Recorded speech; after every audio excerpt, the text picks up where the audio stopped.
JB Telma, des actualités uniques, dynamiques et renversantes dans le journal TV.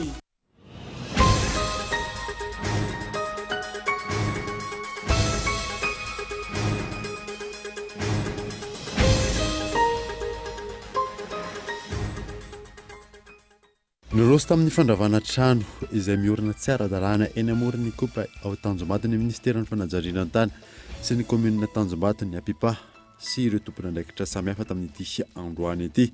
Namafisin'izy ireo fa nandalo dingana rehetra izay voalaza ny lalàna ny fandravana trano natao androany. Ivondrona iray ny fiarahamonim-pirenena eto Madagasikara ho fanampina ny fanjakana amin'ny fanatrarana ny tanjon'ny ODD.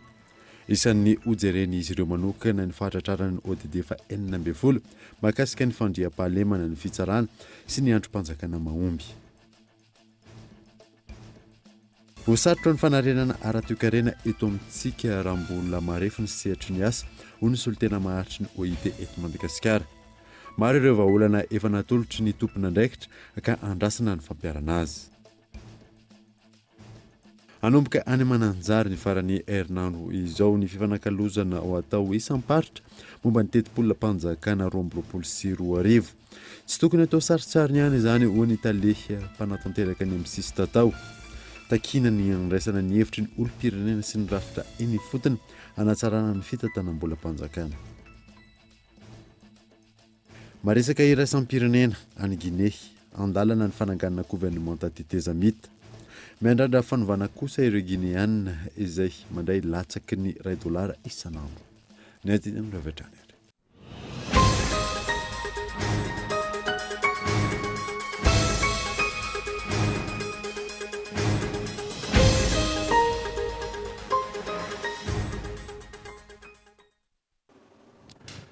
Salamatra tompoko lasy tompoko vavy tonga sondray to amin'ny fotoanany vaovao eto amin'ny Akolo TV Manasana ary anaraka izany hatramin'ny farany. Nanambotsika ny vaovao dia niroso tamin'ny fandravana trano izay niorina tsy ara-dalàna eny amoron'ny kopa eo Tanjombato ny ministeran'ny fanajariana an-tany ny komunina Tanjombato sy ny Apipa tamin'ity androany ity. Namafisin'ireo tompona andraikitra fa nandalo dingana rehetra izay voalaza ny lalàna ny fandravana izay natao miantarandriana io.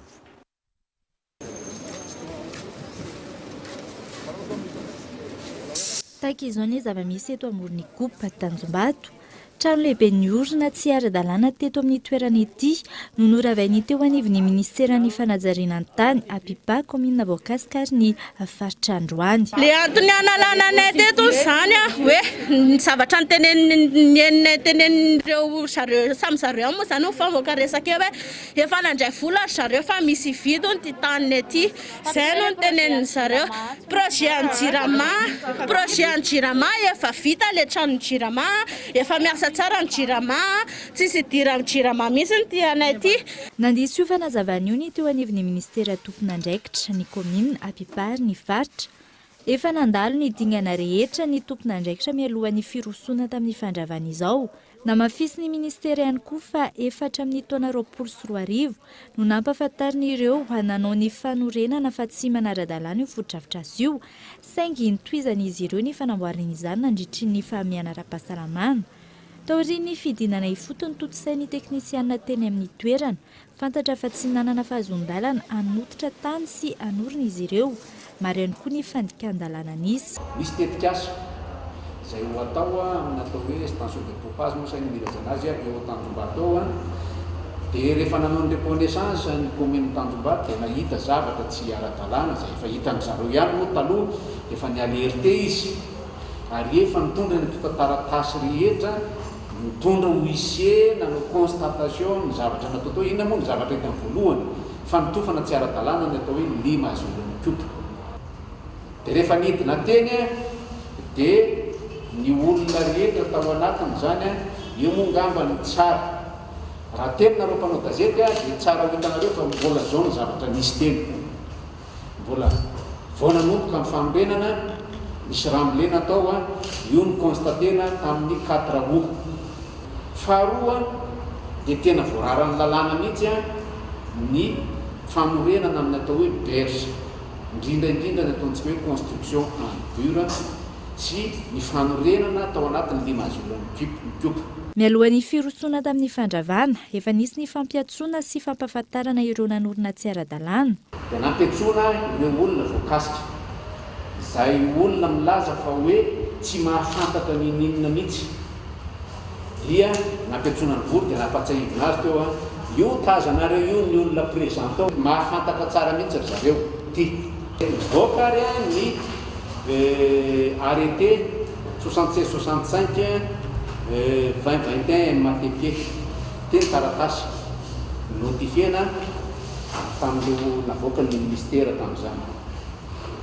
Milaza ny tokony handodanana an'io zavatra tsy ara-dalàna io. Dia efa nidina teny tamin'le 9 zany ny tokony natao io démolition io 9 teo zany.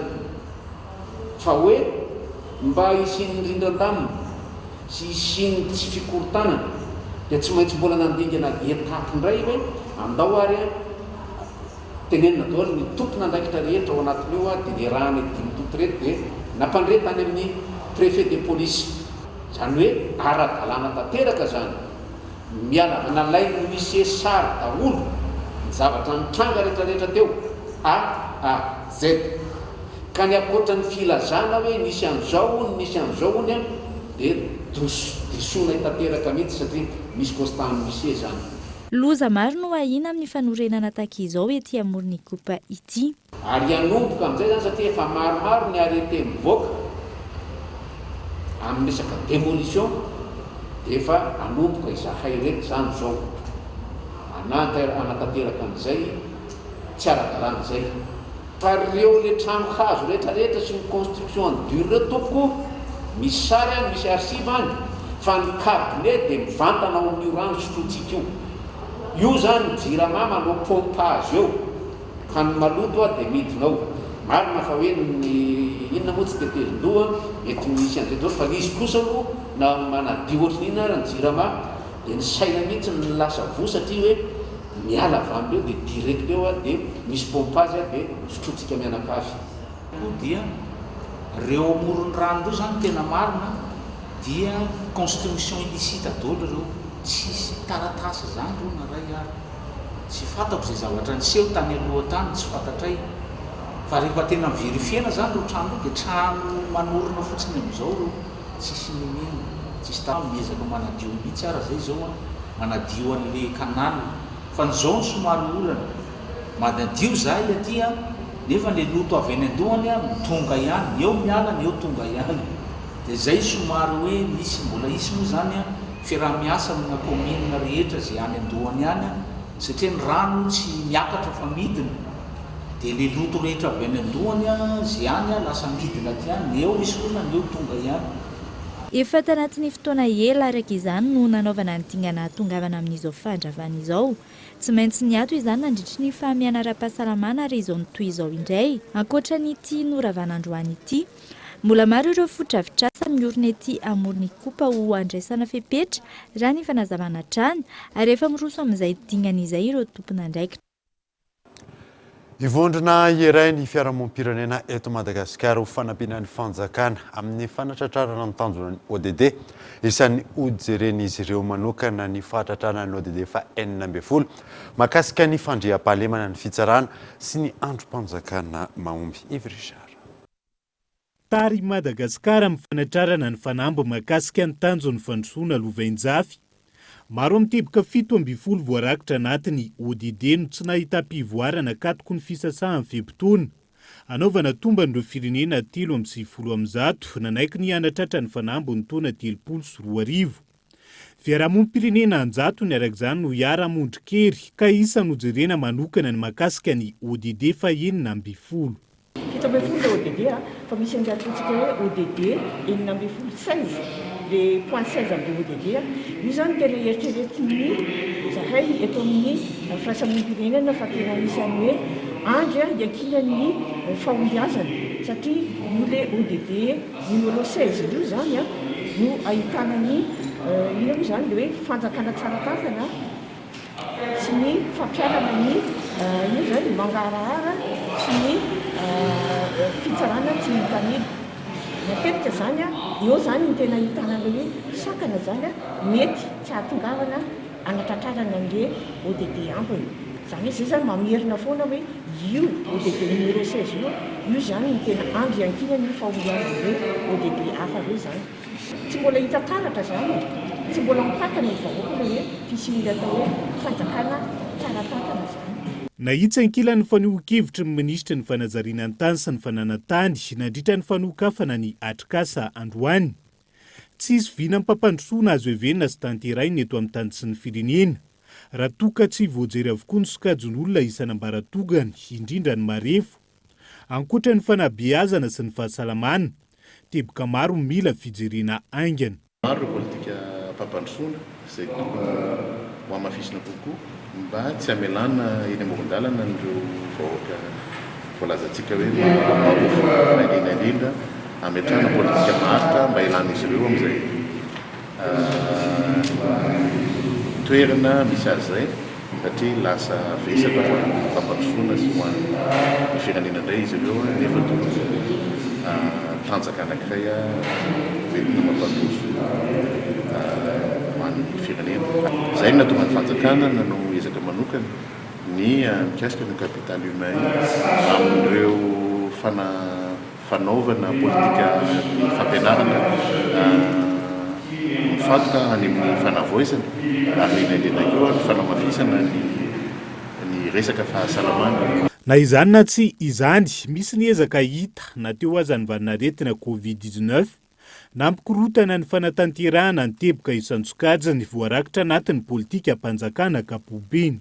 Ireo politika mpanjakana izay natomboka amin'ny fotoana izao dia maro amin'izy ireo izay mifantoka any amin'izay fanatratrarana ny tanjo izay mba tsy lazaka fotsiny hoe fananganana nyreo fananan'olona trano fonenana sahazazy isany anatin'ny politika mpanjakana izay moa no voalaza amin'ny isan'ny anjara andaikitry ny ampahany amin'ny ministera.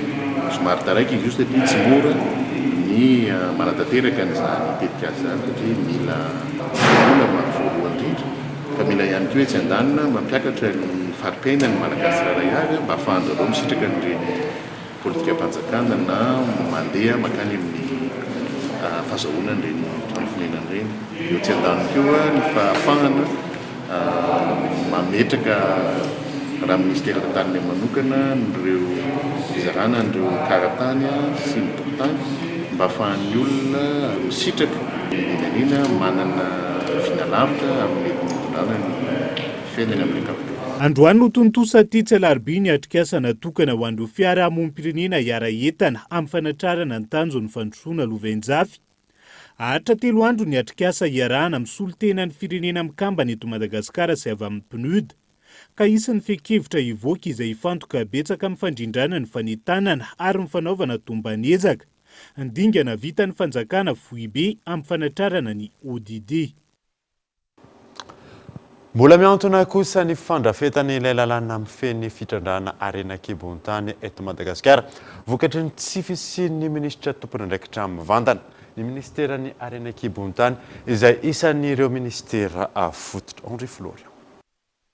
Tsy mbola voafehy gaboraraka eo amin'ny sehitry ny Arena Kibontany hatreto. Fitrandrana tsy ara-dalàna, famoahana antsokosoko ny rem-pirenena, endrika tsy fanarahan-dalàna matetim-pitranga ireo izay nambotry ny firenena. Tsy mbola voarafitra mandraka ankehitriny ilay lalàna mifehy ny fitrandrana Arena Kibontany eto amintsika, raha toka ny ato nanomboka ny taona 14 ny fahazahoana ny taratasy fahazahoan-dalana. Taoriny ny fanendrena ireo mpikambana mandrafitra ny gouvernement tafarana iny, velombola ireo mpisehatra amin'ity asa ity ny amin'ny hanohizana ny fandrafetana ny lalàna. Nametra-pialana ankilan'ny ministra voatendry 3 andro taorian'izay ka miantona hatreo indray ny ezaka tokony rosoana.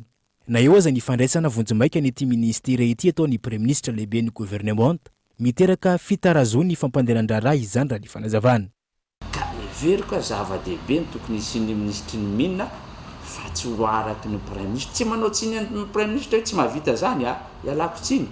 Mety mahavita ny premier ministre fa tena hoe io fotsiny tena lasa ataony tsy ho vitany satria ny premier ministre sahana manara-maso ny ministera rehetrarehetra misy firy amby roapolo ministera atsika amin'izao fotoana izao izy sy ny filohan'ny republika tsy hahavitan'izany samy rery izy hoe tena lasany io satria efa mikroma hatramin'izao zao ny koroma lany ny volam-panjakana atao lany ny volan'ny koroma ny olona nentina naondrana tsy hita ny vola tantara be goavana iny mbola any amin'ny fitsarana mandeha any amin'ny paky hatramin'izao tsy hita.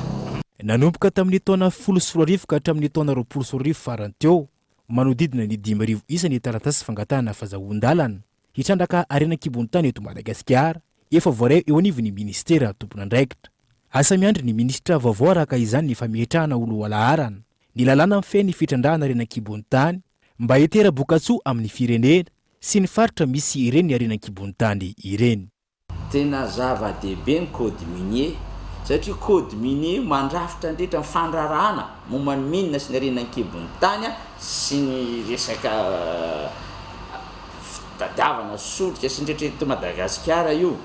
Zava-dehibe entina fampandrosoana ny Madagasikara io code minier io ka io tsy tokony hazakazahana tsy azo rotorotoana nefa koa tsy maintsy dinihina fakafakana satria miakina fampandrosoana ny ain'ny Madagasikara. Ny vola miditra momba ny ambanin'ny kibon'ny eran-tany iny eraka zao tontolo zao ny tena ataoko mihitsy hoe atsasa manila amin'ny fampandrosoana ny firenena anankiray anisan'izany Madagasikara. Raha tena hitantsika daholo ny vokatra arenan-kibon'ny tany na misy orinasa tokony hitrandraka an'izany dia mba hoe hisitraka an'izany hoe fitrandrahana izany ny firenena malagasy. Sehatrasa maro araka izany no mifampiankina tanteraka amin'ny ministeran'ny arenan-kibon'ny tany sy ny loharano stratégique ity. Eo am-piandrasana ny ministra vaovao hitantana indray ty ministera ity ny rehetra amin'izao fotoana izao indrindra fa ireo mpitrandraka arenan-kibon'ny tany eto amintsika sy avy any ivelany. Faritra atelo no tsy manana gouvernoura hatretoka miteraka olana amin'ny asa fampandrosoana eny anivon'ny vondrom-bahoaka Itsinjaram-pahefana. Tsy tokony hitarazoka ny fanendrena azy ireo raha nambaran'ny filoha nasionaly ny AVHD Henri Florian. Faritra miisa telo amin'ireo 320 eto Madagasikara hatreto no tsy mbola manana ny gouvernoura-mparitra hatramin'ny ity androany ity. Ao ny faritra Betsiboka fa eo ihany koa ny faritra Vatovavy Fitovonany. Ho an'ny faritra Betsiboka manokana efa horo taona no niandrasan'ny vahoaka ny anendrena izay gouvernoura ny faritra misy azy. Ankilany raha ny lalàna manan-kery no jerena taoriny ny fanasarana ny faritra Vatovavy sy Fitovonany tsy manan-kery intsony ny fanendrena ny gouvernoura ny faritra Vatovavy Fitovonany ny tambatra teo aloha ka andrasana ny fanendrena vaovao an'ity faritra ity. Mandringa ny fampandrosoana eto anivon'ny firenena indrindra fa ny eny anivon'ny faritra vokatry ny fitarazoan'ny fanendrena raha ny nambaran'ireo mpanao politika. Mazava ho azy fa misy impacta kely tena ngeza be zany satria banga le mpanapa-kevitra, banga ny lohany ka ny teny malagasy ny amintsika dia efa milaza hoe biby tsy manan-to tsy mandeha. Dikan'izany zany reny faritra tsy misy lohany reny dia na anisan'ny tsy mandeha satria lasa décision au sommet no afahana manapa-kevitra amin'izay zavatra rehetrarehetra mety mitranga dia anisan'ny mampitarazoka ny fanapahan-kevitra sy ny fampandrosoana zany ka tena anisan'ny zavatra goavana satria na zavatra tokony ho vitany fotony lasa miakatra ty ambony dia zay fa fivezivezeny zay efa miteraka olana ho an'ny fampandrosoana sy ho an'ny vahoaka dia zany rehetrarehetra zany miteraka fiemorana eo fampandrosoana ny firenena. Fomba efa nisy teto amin'ny firenena hatramin'izay ny fahatarany fanendrena ireo tompon'andraikitra isan'ambaratokony tahaka izao ka tokony hakan'ny mpitondra ny fandimby lesona. Ary izany moa zavatra tena mahavarina hoe inona ny antony mahatonga an'izany kanefa ny mpitondra fanjakana indrindrindrindra tahaka n'izao mpitondra fanjakana misy ankehitriny izao zay manana hafainganam-pandeha heverina fa mihoatra noho ny ain'ny hafa zay teo aloha dia tokony mahay maka lesona ny amin'izay tokony ametrapetrahana ny rafitra sy ny olona rehetra tokony hitantana n'ireny rafitra eny mba tsy hampisy fiemorana ny fampandrosoana ny firenena ary indrindrindrindra mba tsy hampisy fay ao anatin'izay heverina fa fiazakazahana amin'ny asa fampandrosoana eto Madagasikara. Ny valala misy ny plaza mahay dia heverina fa tokony amporosihana mpitondra mba ametraka n'ireny rafitra eny araka ny tokony ho izy. Ankoatra ny gouvernoura-mparitra andrasana ihany koa ny fanendren'ny filohan'ny Repoblika ny Madagasikara ny olona izay isolo toerana any Imbiky Erlaza. Eo ihany koa ny fanatototsana ny fifidianana kominaly amin'ireo komuna tokony hirosony ny fanaovana fifidianana taoriny ny didina voaka ny fitsarana ny amin'ny tokony hamerenana fifidianana eny anivon'ny komuna izay. Hosaritra kosa ny fanarenana ara-toekarena eto amintsika raha mbola marefo ny sehatra ny asa ho ny solotena mahatry ny OIT eto Madagasikara. Maro ireo vahaolana efa natolotra ny tompon'andraikitra ka andrasana ny fampiarana azy ireny eo na saina. Marefo ny tontolon'ny asa sy ny fampananana azy eto Madagasikara araka ny vali ny fanadiadiana no tanterahan'ny Organisation Internationale du Travail na ny OIT. Vokatra io mafy ny fiantraikany eo amin'ny toekarena vao misy ny krizy lalovan'ny firenena na ara-politika izany na ara-pahasalamana tahaka ny zava-misy ankehitriny. Raha ny taritra izay nampafantary ny solon-tena maharitry ny OIT ny 7.9 ny orinasa manjakana ny nosy no voakasy ny Covid-19 avokoa ka ny 1.5 amin'ireo manana fahasahiranany eo amin'ny lafiny arabola sy ny fitantanana. Ny 10% mahery ny orinasa nampiana ny fotoana iasana na ihany koa nampiatra ny congé payé ho an'ireo mpiasa ao aminy. Vokatry ny krizy ara-pahasalamana hatrany 20% ny orinasa no voatery ny tsahatra tanteraka tao anatin'ny fotoana voafetra. Taremarika izay haneran'ny OIT ireo herivelona rehetra. La Covid a eu d'impact non seulement sur l'inactivité. Nahita izay fa nampitombo ny tany olona tsy manao asa ny Covid-19. Nahita ihany koa izay fa nidina ny vola miditra amin'ny olona satria tsy dia ny asa izy ireo. Nidina ihany koa ny tany fotoana ny asana noho ny Covid-19. Nisy fiantraikany tamin'ny olona avokoa izany rehetra izany. Nandroso hevitra maromaro ny OIT toy ny tantsorika amin'ny resaka fidiram-bola, amin'ny resaka fiahiana ara-tsosialy, tantsorika momba ny fisian'ny fifankalozana eo amin'ny fanjakana, ny mpampiasa ary ny mpiasa izay hitanay fa tena zava-dehibe tokoa. Mety hitondra ny anjara borikinay izay amin'ny tontolon'ny fambolena, ny ekonomia manga ary koa ny digitalisation. Mila mampitombo fahaizana amin'ireo sehatra telo ireo ny tanora ary mila mampiroborobo ny tenany mba asarika ny tontolon'ny asa. Les capacités auront besoin de développer d'employabilité pour pouvoir travailler. Manoloana ny toedra raha misy ankehitriny eo amin'ny sehatra ny asa eto Madagasikara, vahaolana miisa 4 no arosy ny OIT. Isany amin'izany ny fampifandanjana ny politika momba ny fahasalamana, ny toekarena ary ny sosialy. Ny fitadiavana paikady matipaika manoloana ny fahaverezana asa sy ny sehatra asa tsy ara-dalàna. Tsy tokony hisy faniliana raha ny fanazavana ary tokony hisy vokatra azo tsampaitana ny fanohanana. Ireo olona marefo na lasa marefo vokatra ny krizy ara-pahasalamana, ao anatin'izany ny tanora, ny vehivavy, ireo olona manana fahasembanana. Ankoatra ireo, isan'ny teboka lehibe navotra ny solon-tena maharitry ny OIT manoloana ny zava-misy ankehitriny ihany koa ny fionana sy ny fifanankalozan-kevitra na ny dialogue social eo amin'ny fanjakana, ny mpampiasa ary ny mpiasa. Ity vahaolana farany ity izay efa nanerina ireo tompon'andraikitra isan-tsokajany, saingy tsy mbola nisy asa mivengana hatreto, na dia isan'ny ampinga lehibe afana mamany olana misy ankehitriny sy misoroka ny krizy mety hitranga. Ireo fehinkevitra ireo izay nampafantary ny solon-tena maharitry ny OIT nandritra ny fionana tamin'ireo mpikambana eo anivon'ny RG7 na ny réseau des journalistes spécialisés en emploi et au travail izay miatrika fiofanana any farafangana mandritra ny 5 andro. Anomboka any Mananjary ny faran'ny herinandro izao ny fifanankalozana izay ho atao isam-paritra momba ny teti-polom-panjakana 2024. Tsy tokony atao saritsariny ihany izany ho ny M6 tatao. Takina ny andraisana ny hevitry ny olom-pirenena sy ny rafitra eny fotony hanatsarana izay fitantanam-bola panjakana izay. Yves Richard. Mbola lavitra ny ezaka amin'ny famitrahana ny mangarahara amin'ny fitantanam-bola panjakana eto Madagasikara. Raha nitaritra fo nataony teo anivony M6 tatao androany, tsy ampy ny fandraisana andraikitry ny olom-pirenena amin'ny fanaraha-maso. Tsy misy ihany koa ny fanaovana taritra mahakasika ny fitantanana ny volam-bahoaka ka antony anaovany fiarahamonim-pirenena ny fanairany hatrany.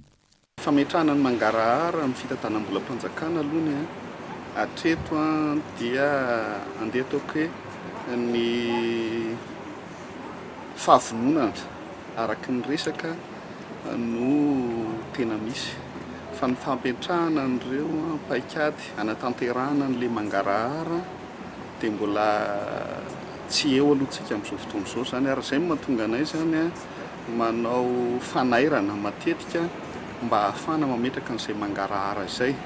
Taoriany ady sisika nataony ny fiarahamonim-pirenena isiany tatitra mangarara makasika ny fitantanam-bola mpanjakana.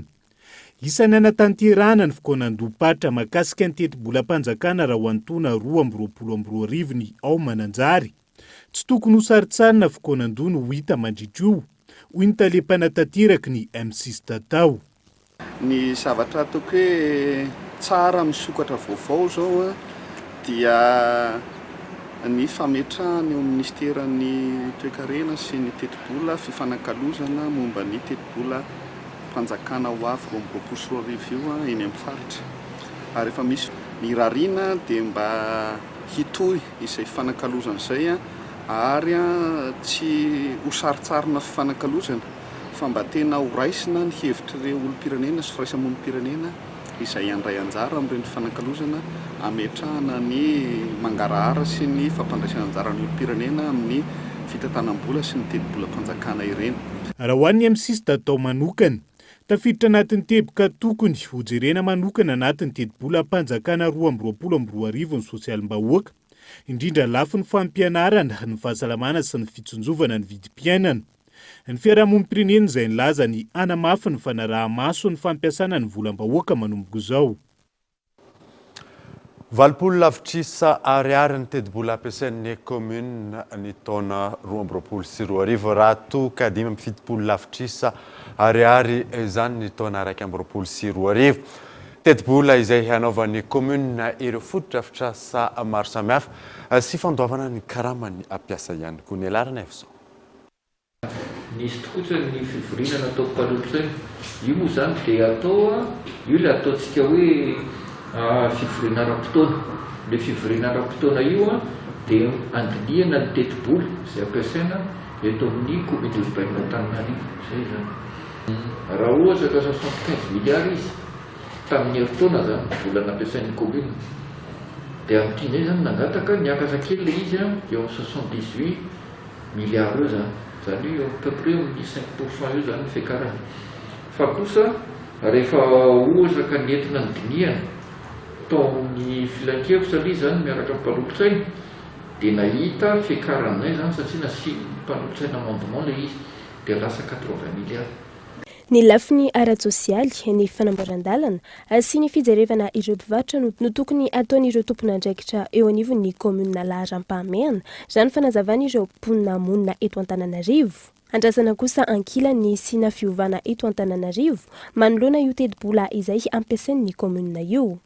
Tena hitako aloha zany amin'ny resaka hoe teti-bola, resaka sosialim-bahoaka zany tena hitako hoe tsaratsara kokoa aloha zany satria le vahoaka zany zao tena hita hoe sahirana ny vahoaka satria le eo amin'ny resaka inona moa zany amin'ny resaka sosialy zany tena hita hoe faible. Fiveloman'ny olona andavanandro ohatran'ny hoe tsena zay ohatran'izay ka mafatapata. Eny koa ilaina koa aloha le lalana mihitsy ary tena ilaina fa le sekoly ve moa tsy efa misy andreo efa misy teoreo ihany mety. Ny vola azo avy amin'ny hetra no amolavolana ny teti-bolan'ny commune ary ahafahana manao fotodrafitrasa maro amin'izao mikesany ampiakatra izany ireo tompon'andraikitra. Sika zany efa miezaka ampiti-bola bebe kokoa le aseta zany filazazy amin'ny teny vazaha iny no ampiakarintsika zay le izy fa tsy dia nisy niova firy mihitsy ny teti-bola. Tokony ny olona zany atsaro tena daholo satria nisan'le fitetezana trano iny ny commune dia isak'olona amin'ny resaka heta sy ny rehetrarehetra eo amin'le trano sy le anina zany momba n'le trano dia tokony anara-dalàna daholo mba hando tsara n'le heta sy ara-dalàna ara-potoana mba tsy asahirana n'le fanjakana zany amin'le volam-panjakana. Ahitana fiakarany 500 ny teti-bola ampiasain'ny commune raha ampitahaina tamin'ny taona 2022. Tafiditra ao anatin'izany ny fanaovana ireo fotodrafitrasa, ny fandoavana ny karaman'ny ireo mpiasa toy ny polisy munisipaly ary ireo pompier. Araka ny fanambara taminao tato anatin'ny fampahalalam-baovao moa dia hiala eto Madagasikara ny vondrona Shoprite na ireo mangazay Shoprite manerana ny Madagasikara. Araka ny fantatra ihany koa tamin'ny fanambarana tamin'ity androany ity dia ny Abibo Group no handray ireo aktivité-ny shoprite iray manontolo eto Madagasikara ka iova magasin io nanao fanambarana ihany koa ny Abibo Group fa voatazona avokoa ireo mpiasa rehetra eo anivon'ny shoprite Madagasikara iray manontolo izay manodidina ny 5valonjato. Tahaka mahazatra anaraka dokavatra isika mialohan'ny dirantsika amin'ny tapany faharoa ny vaovao rehefa avy eo ary.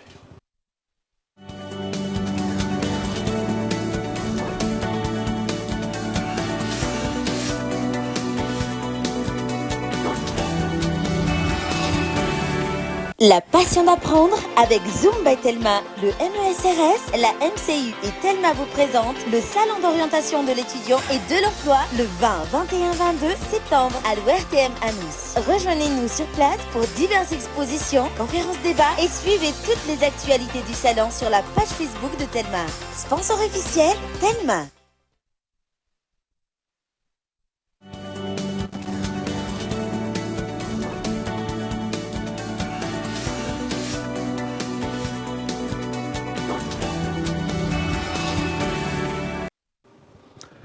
Tahaka mahazatra ihany koa dia misy ny fidirana amin'ny vatana atao anatin'ny sampana fampahalalam-baovao amin'ny ity androany ity rehefa vonona ny sary dia tonga dia alatsantsika avy hatrany izany.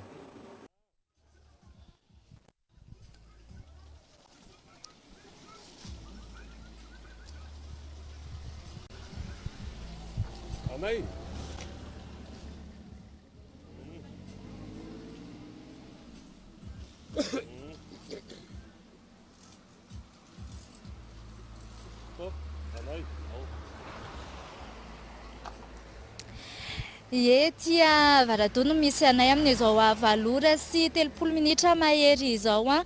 Isaky ny fokotany moa dia misy ny dabapako ary amin'ireny dabapako ireny dia maro ireo mpikaroka fako avadika vola. Isan'ireo nanaiky ny fampiresaka taminay iresaka ny mikasika ny izay ataony izay i Fredy. Izy moa 20 taona ary tao anatin'ny taona maro izy nefa nanao an'izay hoe mikaroka fako ety amin'ny dabapako ety izay ezahana ivadika vola. Tahaka ny ahoana marina moa izay asanao izay ary inona no nahatonga anao nanao an'izay. Afaka manantona anay ianao dia sady miresaka tsika aty ambany ety.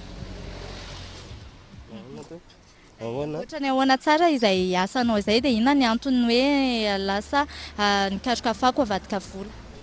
Za tompoko dia marary ny ray aman-dreniko narary mafy ary afa taona elo izay dia resaka kapoaka sy tavoahangy ohatr'izao no namelomako sy nentina ivelona. Inavy izany ny karohana ao anatin'ny fako ohatr'izao? Maka tavoahangy izay, maka saribô, maka gony. Raha ohatra ka raisitsika ohatra mihitsy ny tamin'ireo izay nikarohanao teo izao dia inavy ilay izy dia maka aiza avy ny lalandreo rehefa ohatr'izao? Misy zany ny anay ataony atokana mavadika vy olona anjaina eny amin'ireny mpaka vy ireny dia ny tavoahangy efa misy ny hoavadika hokiran'ilona dia hoatsonika ohatr'izay dia amidy amin'ny 10, 20 izay ny varotanay azy. Dia inona ny antony hanangonana an'ilay charbon plastika? Ny charbon ampiasainay izay mahatonga ny manangona azy. Ampiasaina zany ilay saribô. Ary ny plastika sy reto verre à jeter reto? Reny ho sasana indray reny dia misy maka ihany. Tao anatin'izay taona maro izay ohatra ny ahoana ny fidiram-bola amin'ny alalan'ny hoe fakana fako ohatr'izao? Ny fidiram-bola moa zany anay tsy dia hita hoe mangana be fa izay kely hita eo ihany. Ohatra hoe mampiditra any amin'ny ohatrinina any hoany dia ohatra ny ahoana ihany koa ny fandaniana raha-bola miala aminareo? Ao anatin'ny ray andro zany mety misy eo amin'ny 30 000 eo. Dia izay natambatra kely. Nefa manao ahoana ny fandaniana, ny sakafo, manofa trano ve? Eny tompo, izay manofa trano. Ilay ankizy tsy maintsy mila misakafo. Ny fandaniana amin'io nefa dia enjakenjana ihany. Tena mafimafy ilay fiainana fa izany izay kely hita no tsinjarainy. Ohatrany ahoana zany hoe miasa amina mikirakira fako zany, tsy matahotra amin'ny resaka aretina ve sy ny fahalotoana sy ny mba tsy atao tsaina ntsony fa sy hita ivelomana sisa satria le angalatra ratsy dia tsy maintsy miaina amin'izay zava-misy zany zay. firy zao ny zanakao dia ery zareo ny vadinao ihany koa ve miasa? Zanako izy mbola tsy miasa fa mbola mipetraka ao amin'ny rafozako zay, ary zay ny fandembiasanay ny trano ankiray nofaina. Ohatrina ny ofan'izay trano zay? Dia mialina fa iarahanay sy le rafozako mandoa. Inona zany ny fiarovana entinao rehefa mandeha mikaroka fako ohatr'izao sa tsisy? Mandeha mikaroka fako ohatr'izao dia tonga ny hariva dia tsy maintsy mahandro dia Ohatrany ahoana indray ny tanjonao sa hoe misy traikefa hafa nananao ihany koa? Raha mahita asa hafa tsy maintsy manao. Za koa mantsy eo amin'le toerana zany tsy dia nianatra firy loatra koa dia izay mahatonga na tsy dia mahita asa hoe ambonimbony hoe azo andraisana vola betsaka. Fa raha ny fanirianao inona ny asa tianao atao hamelomana ny vady aman-janako? Mamboly sy miompy zao mba tanjoko mba hoe tiako atao. Izay mba hoe mahafinaritra hoe mamboly dia miompy. Ianareo moa zany mipetraka sy hoe monina teto Antananarivo mihitsy hatramin'izay sa hoe inona ny antony ny findranako? Tany ambanivohitra atsimona Pitatafa no mipetraka. Tany moa no mipetraka fa nohony maty ny ray aman-dreniko dia tsy maintsy voatery niakatra nakaty Antananarivo ary nandeha nikaroka an'izay hoe mba hivelomana. Amin'ireto entana izay azo zao ohatra raha ny plastika andresana mety hoe mahazo any amin'ny firy sachet na firy gony isan'andro ianao, ny charbon mahazo any amin'ny ohatrany ahoana eo ny habetsany? Eo amin'iny moa zany tsy dia hita hoe mahazo betsaka satria mbola misy konko mitovy amiko mitady eny amin'ny bakanjordira dia sarotra amiko ny hametra an'ilay izy zao no azoko na zao. Ireo zao hitanareo amin'ireo zavatsy ireo zao mba hoe hitako androany aloha dia izany efa tsy mody raha tsy any amin'ny roa amin'ny ray satria mbola mitety an'io baka mitety an'io zordira misy zordira rehetra zany. Mahavita mitety baka firy ano any amin'ny isan'andro ianao dia toerana izava mifalianao? Toerana faliako zao dia iny Ampasapito dia Ambanidia dia iny Analakely iny eto. Fendefenda izay misy hoe fangatahanao manokana amin'izay hoe fitadiavan'izay?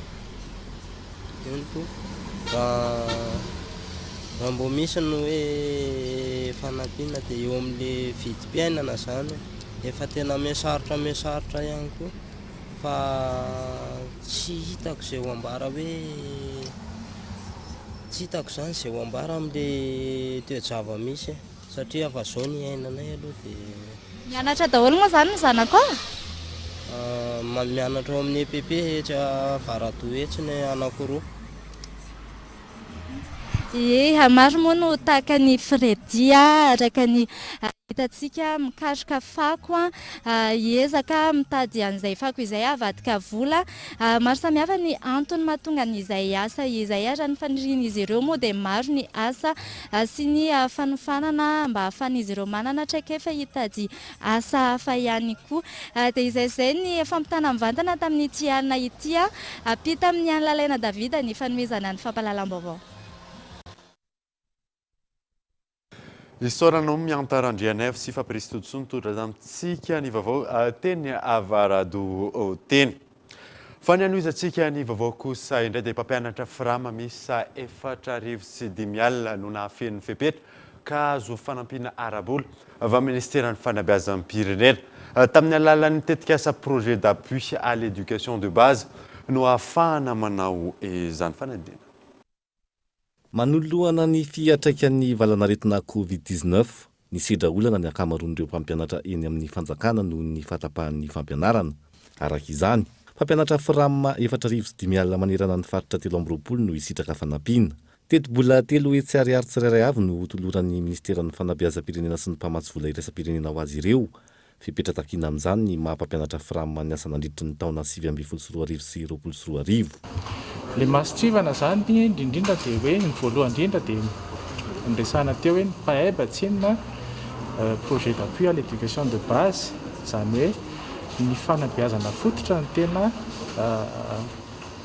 cible voalohany ao anatin'izay ny projet PAEB zay. Izy io efa tena hoe voafaritra mialoha ao anatin'ilay tetikasa PAEB, zany hoe tsisy hoe miankina amin'ny abetsana ohatr'izany fa tonga dia efa ny ministera zany no nametraka hoe rehefa avy rehefa mpianatra Frama dia jerena le masitsivana. Izy ity zany hoe unique, aide spéciale unique moa zany fampiasan'ny ao amin'ny projet sy ny mpamatsy vola iraisam-pirenena zany hoe indrepa ihany no misy amin'ny aide spéciale io. Misy ny rafitra napetraka ao anatin'ity tetikasa ity, isan'izany tsy fizarana ny teti-bola mivantana fa amin'ny alalan'ireo prestataire de paiement. Antony izany ny fisorohana ny mety ho fisolokiana maro samihafa ary mandeha amin'ny amaratonga isamparitra ny fizarana izany. Ireo prestataire de paiement ireo zany no ampiasana manokana ny fizarana ny aide spéciale io. Io aide spéciale io zany misy ny masitsivana zay ahafahana manamarina an'ireo critère zany, critère de conformité amin'ny aide spéciale zay napetraky ny mpamatsy vola iraisam-pirenena. Ny prestataire zany samy manana ny hoe aiza misy ny agence sy ny fomba fipetrany hoe une représentation dia arakarak'izay fizaran'izay prestataire de paiement zay zany no izarany hoe aiza ny toerana ahafahan'ireo mpampianatra ireo maka an'ilay aide spéciale. Natomboka omaly 13 septambra ity fanampiana ity ary faritra 5 no efa nisitraka izany hatreto. Raha ny fanazavana trany, mbola mitoy ny fanentanana mahakasika ny fampanarahana ny fipetraram-pahasalamana eny anivon'ireo sekoly ambaratonga fototra. Lafim-baovao hafa kosa indray dia nitombo noho ny fisian'ny aretina covid-19 no fahaloton'ny rivotra eto amintsika. Ny fampiasana fiara tsy ara-dalàna antory-tarety ary ny fanamboarana boriky no miteraka tsy fahasalamana ho an'ireo olona marefina. Milina Ravelorson. Araka ny taritra avy any amin'ny banky iraisam-pirenena, mahatratra manodidina ny 7 tapitrisa isan-taona ny maty noho ny fahaloton'ny rivotra maneran-tany. Ny anahazo vahana nefa izany nandritra ny fisian'ny valanaretina covid-19. Ho an'eto Madagasikara, isan'ny miteraka ny fahaloton'ny rivotra ny fiara. Tsy tokony ahazo lalana mampiasa fiara ireo mpamily raha toa ka tsy manao ny fitsirina ara-dalàna, satria ny setroka na ny entona voaka ny fiara isan'ny manimba sy mandoto ny rivotra araka ny fantatra. Io ihany koa ny fanaovana ireny boriky ireny, ny doro-tanety na ny doro-ala izay miteraka tsy fahasalamana ho an'ireo marefo. Dia tokony hoe ho 10 microgramme par mètre cube ny singa madinika anaty rivotra. Mihoatra an'izay dia mety hoe azo atao hoe maloto ny rivotra zany. Misy fotoana raha ny eto Antananarivo tena mahatratra avo 700 eny mihoatra an'izay fenitra izay ny singa madinika anaty rivotra. Zany hoe tena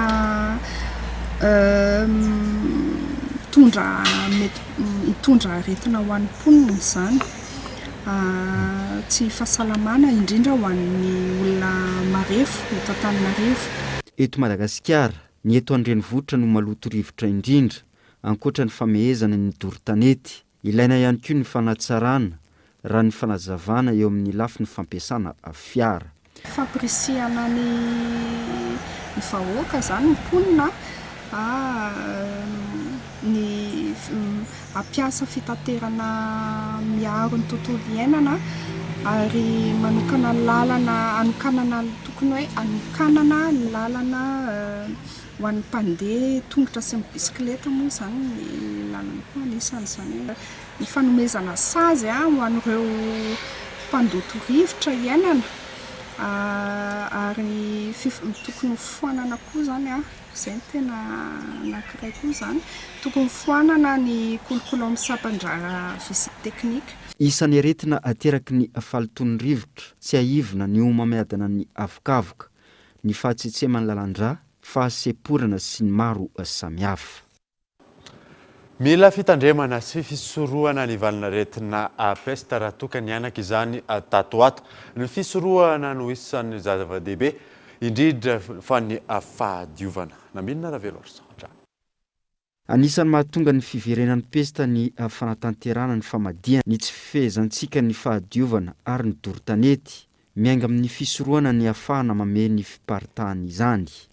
Ny famonoana bibikely ny voalohany indrindra dia tena ilaina satria nahoana io anisan'ny hoe mitondra ny ataontsika hoe bibikely tsy hita maso. Bibikely hita maso zany maka ny bibikely tsy hita maso nefa sarotra vonoina izahay raha ohatra ka tonga any amin'ilay tsy hita maso izy. Ka dikan'izay dia hoe aleo fongorana aloha ilay biby izay lehibe hita maso dia avy eo makany amin'ilay bibikely tsy hita maso satria araka ny teneniko teo hoe ny fisorohana voalohany aloha dia ny fahasalamana koa anisan'ny hoe voalohakare ny fahasalama dia afaka miasa afaka mamokatra tsara ka manentintsika mba hamokotra an'izay satria toerana fiainan'ny voalavo aloha dia mazava ho azy fa toerana izay hoe misy fiandronana raha fombanana daholo dia manentintsika zany amin'izay mba hamokotra ny voalavo. Ny fanamafisana ny fanarana amin'ny fepetra ara-pahasalamana izay iadina amin'ny aretina pesta, ny fitandrona ny fahadiovana ary ny fanantonana ny toeram-pitsaboana manoloana ny fisian'ny tranga mampiayany no anisan'ny vahaolana ahafahana misoroka ny fiparitahan'ity aretina ity. Ho any amin'ny faritra Vakinankaratra isika dia totosa tao Antsirabe ny atrikasa fampifondronana ireo tanora misehatra sy liana eo amin'ny fiarovana ny tontolo iainana izay fiara-miasa niarahana tamin'ny EDRED Vakinankaratra. Kolo TV Antsirabe. Maro amin'ireo tanora eto Vakinankaratra no liana sy mivondrona anaty fikambanana iray ary misehatra sy mandray anjara eo amin'ny fiarovana ny tontolo iainana. Tsikatra izany nandritra ny atrikasa izay natao teto Antsirabe renivohitra ny alatsinainy 14 ny volana septambra 2024 lasa teo izay nikarakarainy ny fikambanana tsy miakina iray mahaleo tena misehatra eo anivon'ny tontolo iainana. Fampifondronana ireo tanora no tanjona ao anatin'izao atrikasa izao ary ahafahana manao hetsika goavana ho fanadiovana ny tanàna Antsirabe indrindra fa ireo toerana izay tena ahitana loto matetika. Eo ihany koa ny fitadiavam-baolana amin'ireny fako izay mbola tokony ahodina ireny ho lasa zavatra hafa azo ampiasaina. Ny zavatra tena tiany ampitaina dia ny vahaolana ngeza indrindra mba tsy hisiany loto zany eto Madagasikara dia tsy famokarana loto. Zay aloha ny voalohany.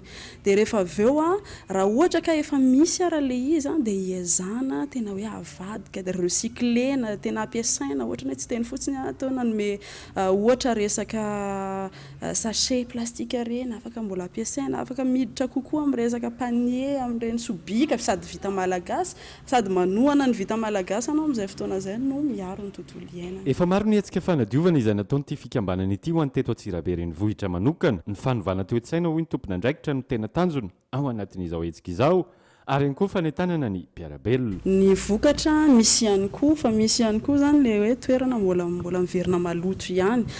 Ny zavatra tena trandrana moa rehefa manao an'ity hetsika ity tena hoe fiovan'ny toe-tsaina. Le tsy hoe madio dia lasa maloto dia kivy fa misy olona izay nandray anjara amin'ireny fanadiovana reny aty aoriana ireo indray ny lasa miteny milasa misensibiliser ny olona hafa mba tsy handoto dia miapita zay le hoe ataon'zareo hoe fait tache d'huile zay ny andrasanay. Araka izany dia ny asabotsy ho avy izao no hotanterana ny andiany faefatra amin'ny fanadiovana faobe ny tanàna Antsirabe izay ahitana ireto tanora miaro amin'ny tontolo iainana ireto. Miankina amin'ny fanatsarana ny tolotry ny fiara taxi no ahafahana amindinika raha toka ilaina na tsy ny taxi moto araka nambaran'ny aben'ny tanàna Antananarivo androany nandritra ny fanatotosana ny fanaova atsony mpiara-miasa teo amin'ny fond dotation groupe Filatex sy ny commune fanampanazavana.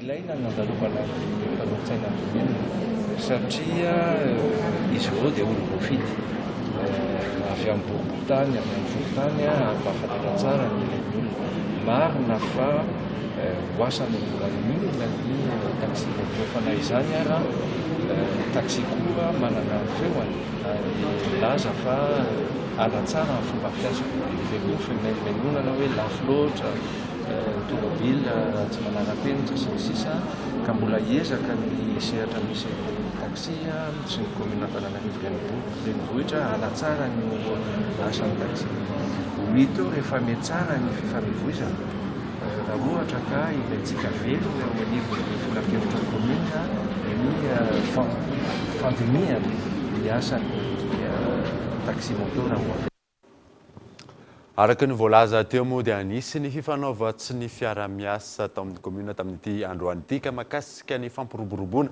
ny kanto sy ny kolotsaina izany ny fasivany volana oktobra izao notokanana sy apetraka manoloana ny lapan'ny tanàna ny asa tanany Joël Andriano Miarso izay mpanakanto malagasy malavitra any ivelany any. Tontolon'ny baolina kitra kosa indray dia novahan'ny fitondrana tamin'ny alalan'ny ministera tanora sy ny fanatanjahantena ny olan'ny CFFA andoha rano fotsy izay hiaro ny vonam-pirenena amin'ny fifananana baolina kitra amin'ny sehatra afrikanina. Ny CFFA izay atrika lalao miverina any Zambie ny alahady ho avy izao fanampanazavana. Araka ny fanazavan'ny Solomera teo ny fitondram-panjakana ny anarana ministera nantoka ny tapakila rehetrarehetra sy ny fivarinana ny Zambie dia izay no tondrany teny androany ary tondrany fisorany ihany koa ny filopirenana satria natao teny fotsiny izay hoe amerina amin'ny filopirenana izay amin'ny fanatanjahantena fa dia naraina araky ny asa araky n'izay fandresena tsara ataon'ny fanjakana izay dia mitsodrano anareo tafiditra tsara amin'ny Zambie ary tondra vokatra tsara izany hoe tondra fandresena ho an'ny firenena malagasy. Izay va dia antsika maresaka iraisam-pirenena any Guinée andalana ny fananganana ny gouvernement tetezamita mianandra fanovana kosa ireo Guinéana izay mandray latsaky ny $1 isanandro fanadina. Taorian'ny fanonganam-panjakana tany Guinée manomboka ny fikaonandoha amin'ireo mpisehatra maro entina manangana ny gouvernemanta tetezamita noraisy ny potrista ireo lehibe ny orinasa mikirakira ny arenan-kibon'tany ireo fiarahamonim-pirenena ary ireo lehibe ny antoko politika fionana izay arahany ireo Guinéana akaiky manoloana ny fanovana goavana nampanantenainy ny lieutenant colonel Mamadi Doumbouya. Manantena fiovana ny mponina izay miaina tanteraka ao anatin'ny fahantrana ny atsasa-manila n'ireo Guinéana no mbola miaina amin'ny karama latsaky ny $1 isanandro. Any Bonfi, tanàna isan'ny manitra indrindra ao Guinée no mipetraka i Keita izay agent de sécurité. €70 isam-bolana no raisiny raha ny fanazavany. Tsy mahontra ny fandaniana rehetra izany raha nambarany ary misy fotoana ary tsy misy ny atokony. Tsy misy mianatra ihany koa ny ankizy noho tsy fahafahana mividy ireo fitaovam-pianarana ilaina amin'izany. Raha tsy ahivina raha efa teo amin'ny fitondrana nandritry ny 12 taona, ny alahady teo no tratry ny fanonganam-panjakany Alpha Condé. Ity farany izay tsy nankato amin'ny rehetra ihany koa ny fahalaniny ny farany teo. Dia izay mamana vaovao tamin'ity androany ity ankasiahana nanaraka izany. Soava mandry daholo tompoko.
Gilbert Elma, des actualités uniques, dynamiques et renversantes dans le journal TV.